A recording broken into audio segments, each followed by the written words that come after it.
With great power comes great responsibility. My content existed because I tried my very hardest to be an absolute and utter realist, especially with uncomfortable truths. I was pointing out that very uncomfortable. Is that a truth? It's an uncomfortable truth in many parts of the world. It's not a truth that I'm happy about. I don't want to be seen as a negative influence in the world. I know that there's a whole bunch of men. I get thousands of emails a week from men whose lives I've saved. I get thousands of emails a week from men who are on the verge of suicide and I've saved their lives.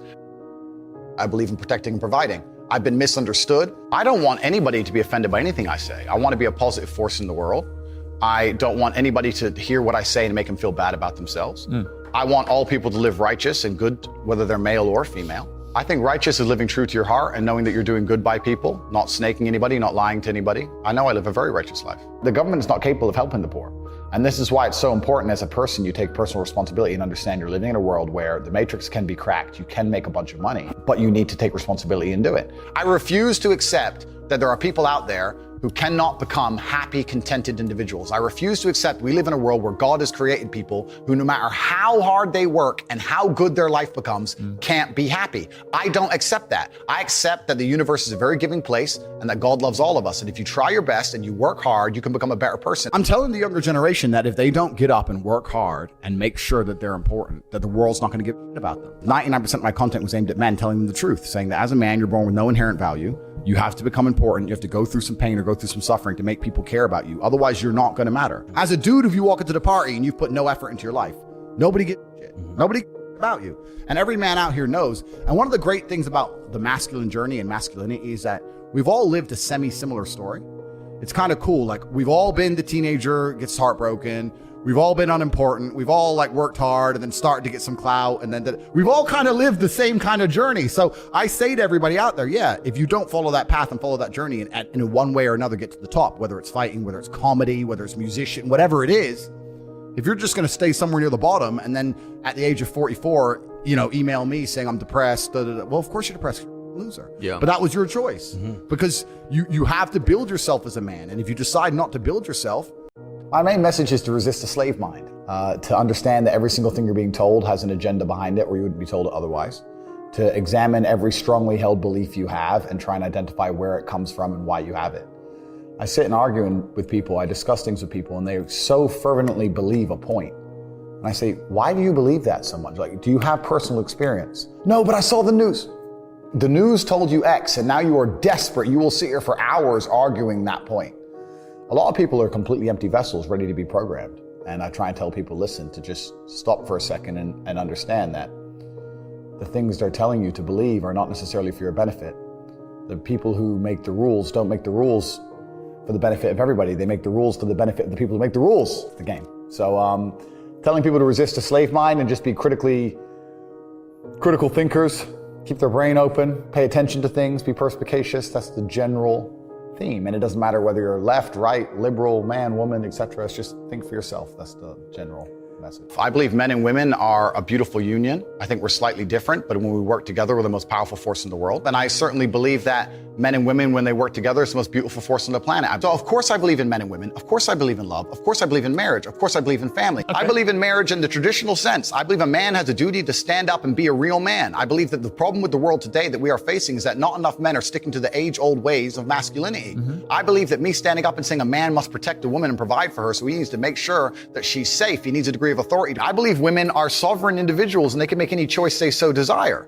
I think that it's important that we remember that a man has a duty. I think I certainly in my relationship have a financial responsibility to provide for my woman. My woman would never have to work unless she wanted to because I'm the kind of person who works hard enough. And I'll make another point that needs to be said. The number of women who have stood up and stuck up for me is ignored. Thousands of women are making videos saying, I've met Andrew Tate, he's such a nice guy. I wish I had a man like Andrew Tate who felt responsible to protect and provide for me. You know what? I do belong to my husband. That's why I married him and I love him. We ignore the thousands of women who stood up and stood by me and said everything I said is true. This is that there's a large contingent of men who still want to make money, go to the gym, be strong, drive a fast car, be traditionally masculine, and don't want to be shamed for that. And I believe that feeling depressed is real. I don't believe depression as a clinical disease is real. No. I think PTSD is very real. Unfortunately, I have some friends who suffer from that. I know that feeling depressed is real. I believe that the number one power you have against these things are trying to take control of your own mind and affecting your own life. I believe that it's not healthy to hand over all your power and believe that depression is an outside disease that you can't affect. I know that when I've had difficult periods in my life, and also many of my friends, like I've said, suffer from PTSD and been through terrible things. I've lived a very difficult life, and I know people who have, that the things that made them feel better is when they woke up and said, you know what, I'm not gonna allow this to damage me anymore. I'm gonna take responsibility. I'm gonna get up and I'm gonna fight this as hard as I can. If someone comes to me and says, I'm clinically depressed, or I feel very, very sad, I would say the first thing you need to do is stop accepting the identity of a clinically depressed person. Stop accepting you have no control over this. And what you need to do is stop identifying that way, and let's work together to try and fight against it. A lot of people who are clinically depressed are suffering with something in their life, and if you fix the problem in their life, perhaps they won't feel depressed anymore. The thousands of people who have emailed me saying, my doctor told me I was clinically depressed and it's a disease that I have got in my brain and I can't be fixed. And I started listening to you and I realized that that's not the case and I can fix my own life, and you're the only person who has ever helped me. I believe feeling depressed is real. I do not believe it's a disease that you catch from the sky and you cannot affect. I believe that no matter what happens, I believe you have control of your own mind and you can fight against it. I believe if you change your circumstances in your life, you may feel different. I'll give you a quick example. I had a guy who emailed me saying he was clinically depressed and he was going to kill himself. I obviously am not a psychiatrist, I'm not a doctor. I told him, because I replied to my emails. I said, have you been to a psychiatrist? He said, yes, I'm clinically depressed. I've been on these pills, this amount of time. I'm on antidepressants, it doesn't work. I said, I don't know what to say to you besides this. And he said he lost his girlfriend, that's why I became clinically depressed. I said, listen, go to the gym, get a six-pack first. Once you've got a six-pack, email me again. If you still feel like killing yourself, I don't know what else to say to you. But I'd say, strong body is a strong mind, go train. He went, he started sending me progress pictures, emailing me him getting in better shape, and eventually got a six-pack. He's now a professional bodybuilder. And he said, I can't believe I was considering that. I feel so much better, etc. The doctor was telling him he was clinically depressed and couldn't cure it. He started taking control of his own life, and now he felt better. That if somebody has depression of any kind, whether it's clinical, whether it exists or not, whether they feel depressed or not, whatever, that taking control of their life, taking personal responsibility and working hard is always going to be the positive, best thing they can possibly do for their life going forward. How positive is it? Them. Of course, money can't buy happiness. I agree. But money is the third most important thing in the world. First is your health, because you have nothing if you're going to die. Second is your relationships, because you need love and family. That matters the most. But money can buy everything else. So money's the third most important thing. The average people come to me and say, what do I do? I'm just the average guy. And my only answer is stop being the average guy. It's my only answer. You can't just be the average guy anymore. The idea from the 1950s that you can just be the normal, average, law-abiding, hard-working citizen and you'll have a good life is gone. Any man out here who goes, I'm just going to work hard, do my bit, and obey the laws, and I'll have a good life. No, you won't. No, you will not. Just doing your job is never going to make you rich, because you're just going to be taxed into infinity and you're going to stay broke. So just obeying laws and doing your job now has set you up to be a peon and a slave for eternity. You have to get yourself in a position where you're making enough money. You don't know what to talk about, then you don't understand money. So go learn how money works. Go learn how a bank works. Go sit on YouTube for free. You don't just pay 50 grand in 4 years like a university. Go sit on YouTube and understand money, banking, or the real estate market, any of it. Understand the last housing price crash, why it happened, understand mortgage rates and how this is by interest rates. Understand it, and then go sit with someone else who understands it and talk about it. People should, even if they haven't got a penny in the world, should be going to these meetings about real estate, about investing, that especially if it's cheap, they should go. Just meet other people who at least have money. Have conversations about money, talk about it. How are you gonna get what you don't talk about? And yes, the cycle of precipitation, right? So a cloud comes, it rains, it falls down to the ground, it goes under the ground, whatever, goes into a stream, it moves into the stream, goes to the ocean, evaporates again up into a cloud, floats somewhere else, falls down again. It's always moving. That's how money is. People think that money is in these large stagnant pools hidden in people's bank accounts. That's not really true. Money is constantly moving all the time. And if you can find a way to get in between it and stand in the right place at the right time, you're gonna get wet. I think that's the new modern way to view the world. It's an attention economy. It doesn't matter what you do. If you're getting attention, you'll make money from it. One habit that people need to adopt, and this is a habit I had for a very long time, and I've actually recently cleared it from my brain because I've reached a point where peace of mind is worth more than money.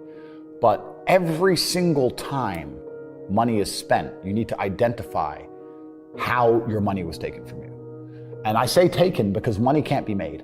Money is taken. Because the only people who can make money are the government. So if you're a government, you can make money. You can print it from thin air or a bank. But if you're a person, you're not making money. You're convincing other people to give it to you. You're taking money from others. So every single time you spend money on anything, you need to identify how it was taken from you. When you go and buy a coffee, don't just go buy the coffee and sit down. Sit and say, why did I buy this coffee? Okay, I really wanted coffee. Yeah. But then why did I go into this store and not that store? Is it better advertising? Does it have less of a line? Do they have seating? How did they convince me to come in here? How much did this coffee cost? £6. What's the profit margin on that? Probably £5.50, £5.80 probably. By the time the cup probably costs more than the coffee. The coffee is just water. How did they convince me to spend £6 in this place? And when you sit there and analyze and you all start to learn little lessons about business, you'll learn about the importance of the signage. You'll learn about the importance of there being no queue. Yeah. So that if you ever run a business, I say with my business, my people all the time, faster. All the time, quicker. Yeah. Like I have a couple businesses that are physical. I'm like, I don't want to see a line. I don't want it to see empty because it looks bad. So when there's lines, you work fast. When we're down to 1 or 2 people, you take your time, you talk to the customer. Right. You keep it so there's like always one person at the thing. Like manage the line. Like people don't think about this stuff. No one's gonna sit and wait in a long queue. Maybe some idiots will, but people like me won't. To do, right? My time's worth money. I'm not gonna stand and wait in a line. So you have to identify how your money is taken from you. If you start doing that with every single time you spend anything ever, you're gonna start to identify business opportunities, and you're gonna sit there and you're gonna have coffee and you're gonna go, you know what? They could have sold cake and they didn't. Could I outcompete this place? Let's imagine I had the money to start a coffee shop right next door. How would I outcompete them? Well, I'd have cake because they don't have cake. Also, most people in here are businessmen. And the guy serving some dude. No, we need a cute waitress. His ass is fired. We need a chick. Put a chick here, put some cake in. Financial Times, business people in. People don't even think about this stuff. They don't use their brain ever. They don't ever look around and realize how they're spending their money. They don't look around and look at which businesses are successful. They don't look around and pay attention to anything. They don't look at the world and all the things that are happening and how it can benefit them. None of it. They don't look at any of it. They're too busy following the circus. This is why it's clown world. I was walking to college with a couple of my friends, and a Ferrari drove past. And I said, bro, you see that? And he goes, yeah, what about it? I said, doesn't that piss you off? I must be about 16. He goes, why? So this dude has 400 G's for a car, 400 grand. I'm walking 4 miles to college because my mom hasn't got any car. He has 400 grand. Do you think he works a job? Do you think he's behind a counter somewhere? He knows something about the world that I don't know. And they were like, well, he's rich. I'm like, yeah, I know. I didn't say he wasn't rich, dummy. I'm saying he knows something about the world I don't know. And I was intrigued and it angered me. I couldn't sleep for weeks. I was pissed off. Every time I saw somebody with genuine money, I understood that everything I was being told and taught and they were trying to make me believe just simply wasn't true. I was like, none of these people are getting these things by following the path that the system is trying to make me follow. And everybody intrinsically knows this. If you go to if you're at a BP, you're at a petrol station, and I pull up in my Lamborghini, nobody goes, wow, he went to school. Yeah. He studied hard. And they do that because they know that the easiest way to amass wealth is to break the rules, because the rules are not designed to allow most people to make money. You can make money within the rules, of course you can, but most people don't. Most people who follow the path work, consume, die. That's it. So I always knew the same thing as you, and I knew there had to be another way. I knew that just working for money was a paradigm that wasn't true. And then you understand making your money work for you, and you understand delinking your time from money. Yeah. You start learning to understand these things, but eventually you build a system and you build an ecosystem like me. I have 60 or 70 people work for me all around the world, and things just happen and money just kind of appears as long as everything's well organized. I mean, in my experience, like imagine if I didn't have all this money and I had to go get a job again, I'd get a sales job because I've always been a salesman. And I think that's a very important life skill to have, to be good at sales and to deal with the stress and have a commission-only environment. But I don't know if they even teach sales in university. Yeah, it's all garbage. They don't teach anything important. They just teach anything. They teach things that are going to keep you inside the slave mind. And they want you to go to school and then go to college and then go to university and get in debt. And you have to be in debt so that now you have to work. And you're working and you're in debt, and then they want you to take on more debt if possible in the form of a mortgage, which a lot of people do, which we can talk about because I know you're the property guy. Yeah. And then you're in debt now, and once you're in debt, you can't really quit your job, and it's very difficult for you to leave the country. And now they can hold things over you. So that's the goal. It's all about control mechanisms, and the system is very well designed to make sure that people are conditioned to obey. It's very hard for the average person to say no to anything. Unless you have millions and millions and millions of dollars, it's very difficult to even have an opinion on subjects. That's the thing about being a man, and that's what I was saying to the kids. It's like, look, you need to get up, and it's gonna be very, very difficult. The world's getting harder and harder, especially for men. It's all clout, it's all status. There's no way you're going to matter unless you get up and you work extremely hard.